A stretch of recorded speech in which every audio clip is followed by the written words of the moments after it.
Good morning সকলকে। আজ অনেক ফুল ফুটেছে। বাইরে এসে দেখলাম পরিবেশটাও বেশ একদম শান্ত দেখাচ্ছে, কিন্তু একটু পরেই তো সেই টাকফাটা রোদ্দুর। বিয়ের আগের দিনের ঘটনা একটা মনে পড়ছে। ছোটো বোনের সঙ্গে একদিন প্ল্যান করেছিলাম ফুল চুরি করতে যাব। বাড়িতে যদিও ফুল ছিল, কিন্তু বাইরে বেরিয়েছিলাম যে অনেক ফুল চুরি করব।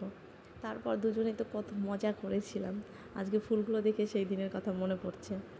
আর এই যে এরা দুজন হচ্ছে আমাদের বাড়ির সদস্য, খুব ছোট ছোট ছাগলছানা।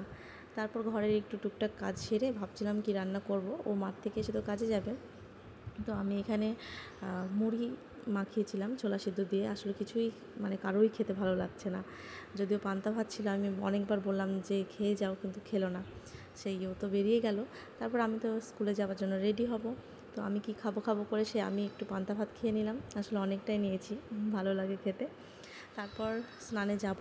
আজকে আমি একটু বডি স্ক্রাব তৈরি করে নিয়েছি, কারণ যা রোদ উঠেছে। এখানে টক দই আছে, বেসন আছে, আর মুসুর ডাল গুঁড়ো করা আছে। তোমরাও ট্রাই করতে পারো, খুব সুন্দর।